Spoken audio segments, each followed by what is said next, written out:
இன்றைய நற்செய்தி யோவான் எழுதிய தூய நற்செய்தியிலிருந்து வாசகம். ஆண்டவரே, மாட்சி உமக்கே.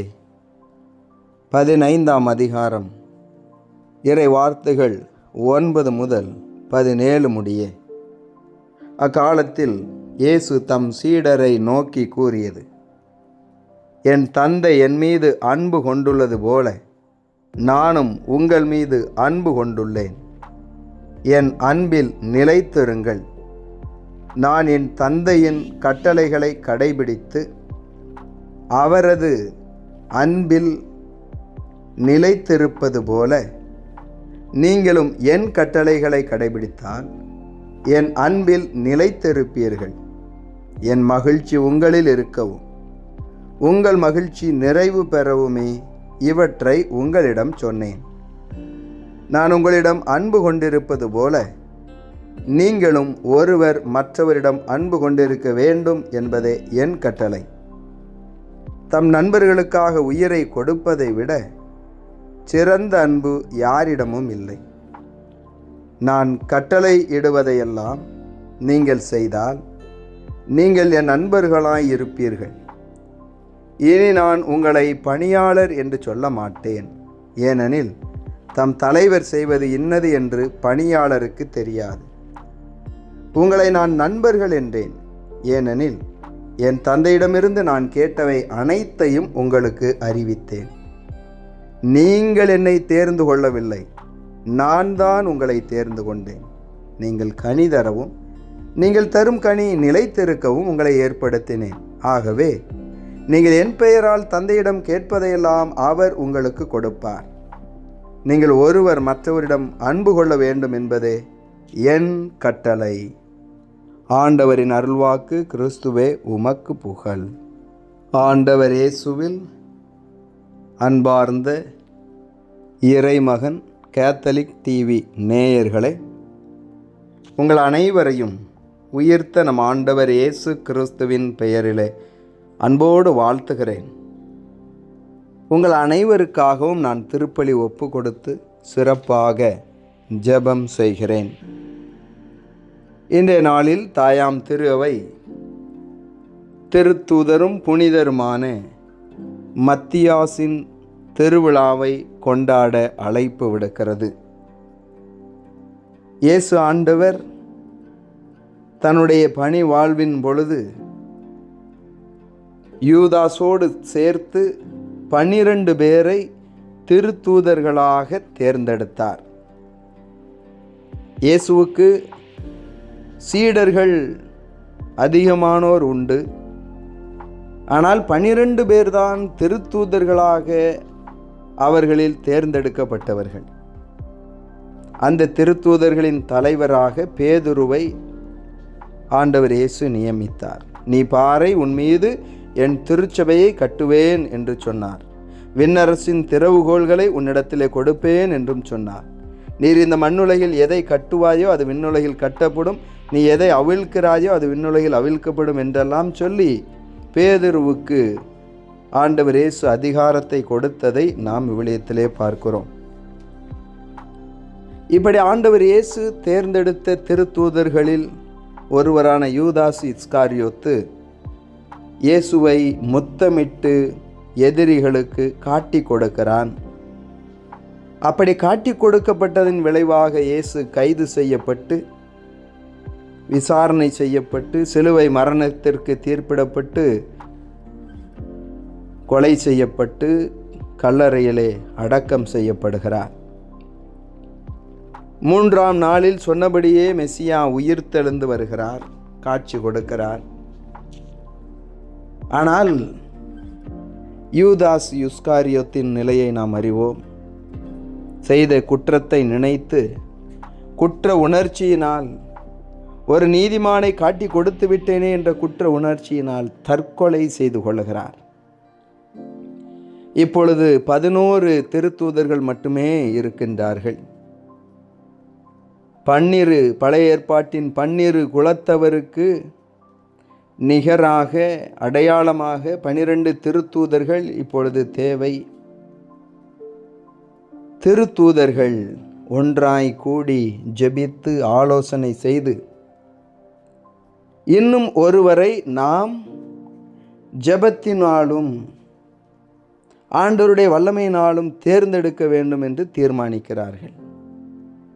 என் அன்பு சகோதர சகோதரிகளே, இதோ இந்த திருத்தூதர்கள் குழுவாக இணைந்து இப்படி ஒரு முடிவை எடுத்தார்கள்.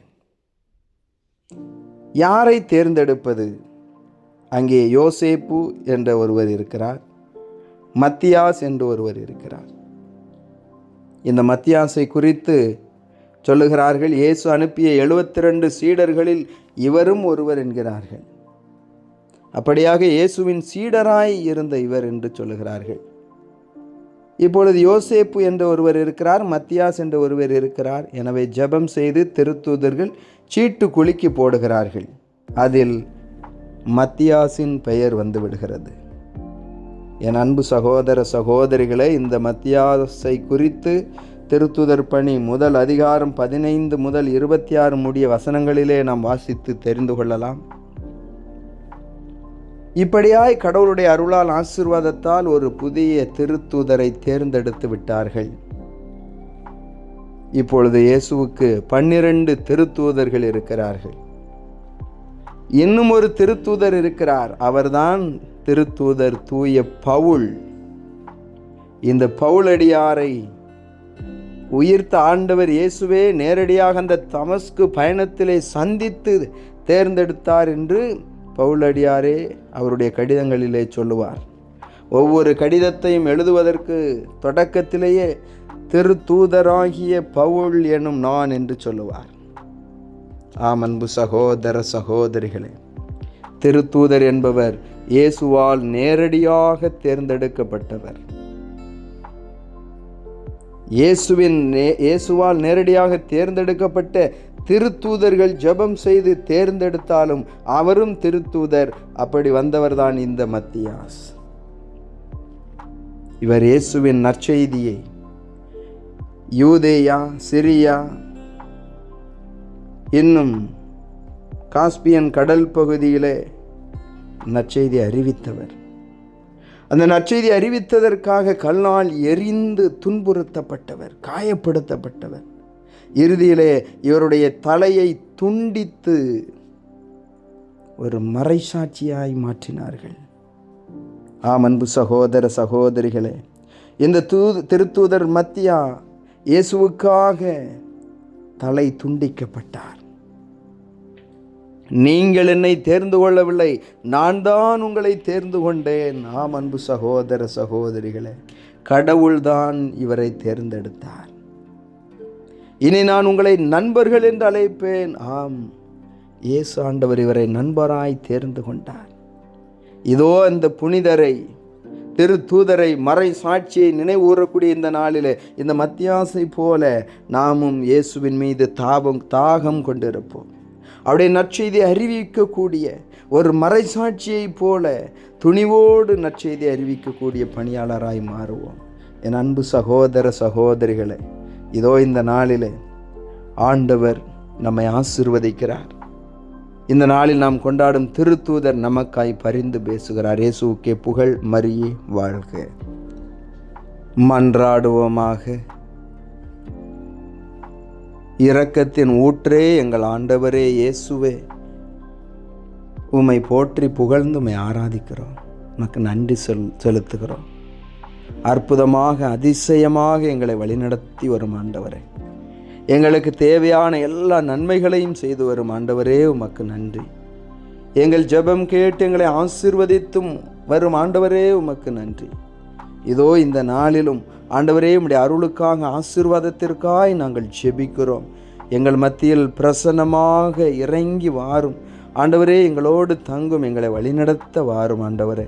இதோ இந்த நாளிலும் தங்களுடைய திருமண நாளை, பிறந்த நாளை கொண்டாடக்கூடிய ஒவ்வொருவரையும் ஆண்டவரே உம்முடைய கரத்திலே ஒப்பு கொடுத்து ஜெபிக்கிறேன்.